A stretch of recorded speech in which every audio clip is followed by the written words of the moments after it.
साथियों नमस्कार, मैं हूं नीरज पटेल और आप देख रहे हैं नेशनल जनमत।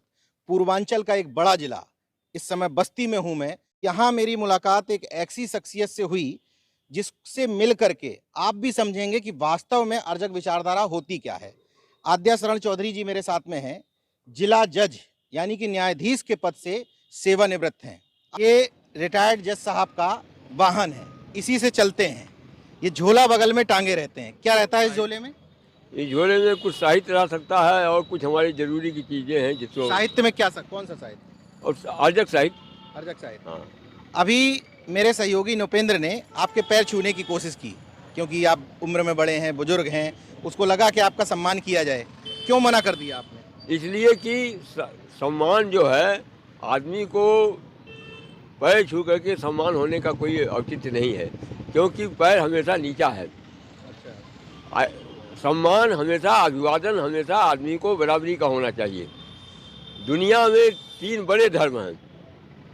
उन तीनों धर्मों में जैसे ईसाईयत, बौद्ध और इस्लाम, इन 3 बड़े धर्म हैं। तीनों में अभिवादन के लिए, अभिवादन का जो तौर तरीका है, वहाँ बोलचाल की जो बराबरी की बात आती है वहाँ है। कैसे है?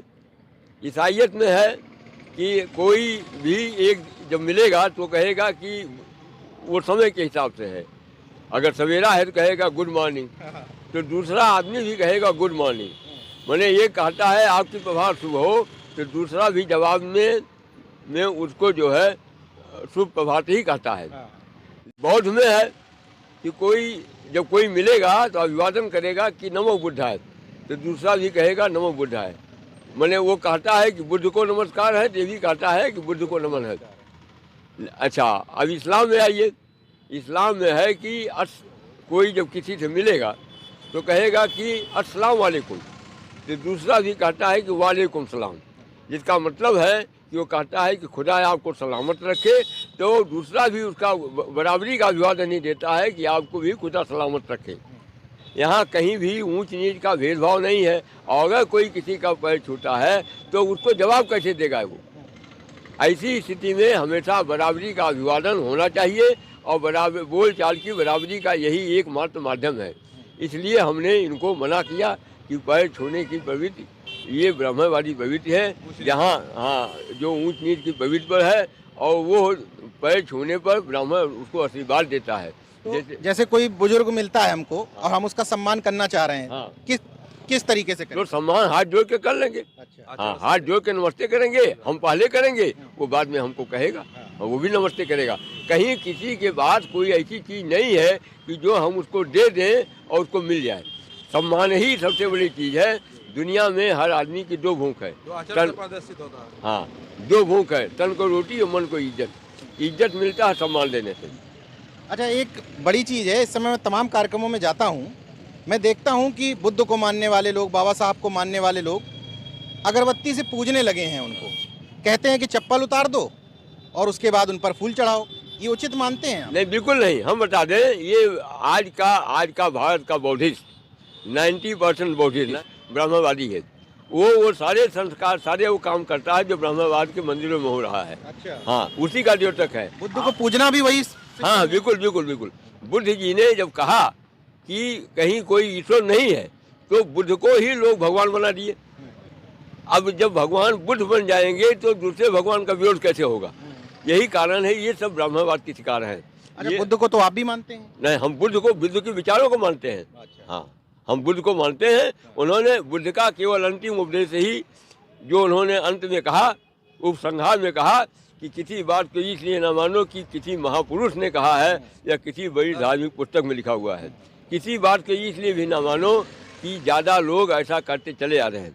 किसी बात को इसलिए भी न मानो कि ज़्यादा दिन से ऐसा किया जा रहा है।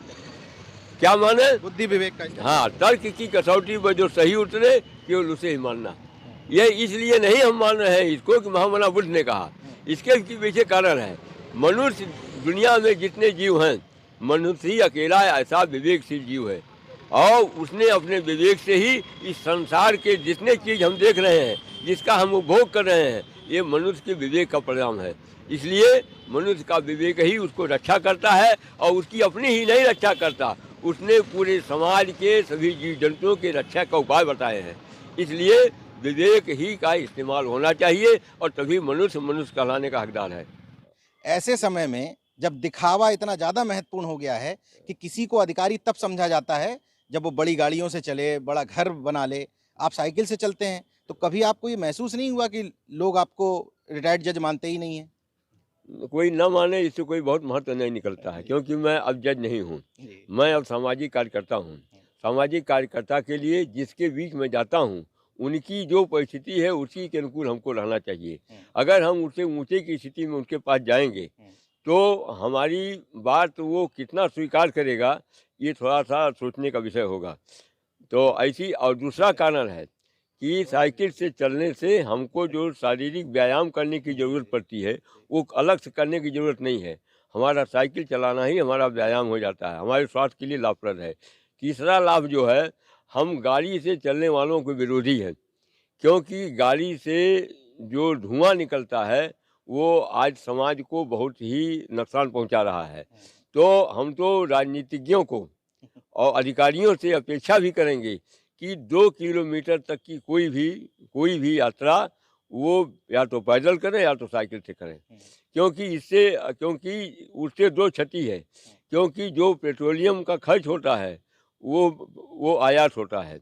आयात पर खर्चा कम होगा, साथ ही साथ उनका स्वास्थ्य बनेगा और साइकिल से चलने से समाज को किसी प्रकार की कोई क्षति नहीं है। तो इन्हीं सभी कारणों से और साथ ही साथ हमारा अर्थ बचत भी है। हम सामाजिक काम में लगे हैं, हमको रोज़ तमाम सामाजिक कामों में व्यय करना पड़ता है। अगर हम अपने ऊपर ही सारा खर्चा कर देंगे, तो समाज के काम में हम जो है उतना व्यय नहीं कर पाएंगे या हो सकता है हम ना चल सकें। इन्हीं सभी कारणों से मैं साइकिल से चलता हूँ और साइकिल से चलने में हमें कोई अपमान नहीं है, क्योंकि यह कोई गैर कानूनी काम नहीं है। आपने पूरा जीवन अर्जक संघ को दे दिया। क्या खासियत है ऐसी अर्जक पद्धति में कि आप उसको छोड़ नहीं पा रहे हैं? अर्जक संघ अकेला एक ऐसा संगठन है जो शारीरिक श्रम करने वाले या उत्पादन और निर्माण में लगे लोगों को सम्मान की देने की बात करता है।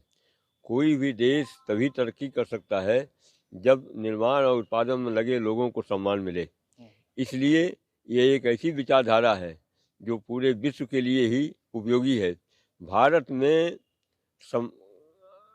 निर्माण और उत्पादन में लगे लोगों को नीच कहा जाता है, उनको सम्मान नहीं मिलता है।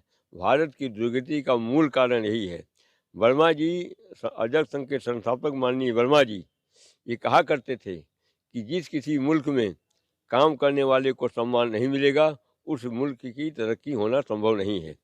और उन्होंने समझाया कि अर्जक कहने से हमारा स्वाभिमान जगता है। हम कमेले हैं, अगर किसी ने किसी कारणवश हमारा शोषण किया है तो वह दोषी है, हम कमेले दोषी नहीं हैं। इसलिए मैं अर्जक संघ को पूरे मन से अपने आत्मसात किया हूँ और उसी के अनुरूप पूरे जीवन भर काम करता चला आ रहा हूँ। आद्या शरण जी का बस्ती में अर्जक संघियों के बीच में इसीलिए बेहद सम्मान है क्योंकि वो जो हैं वो प्योर हैं, दिखावटी जिंदगी नहीं जीते हैं।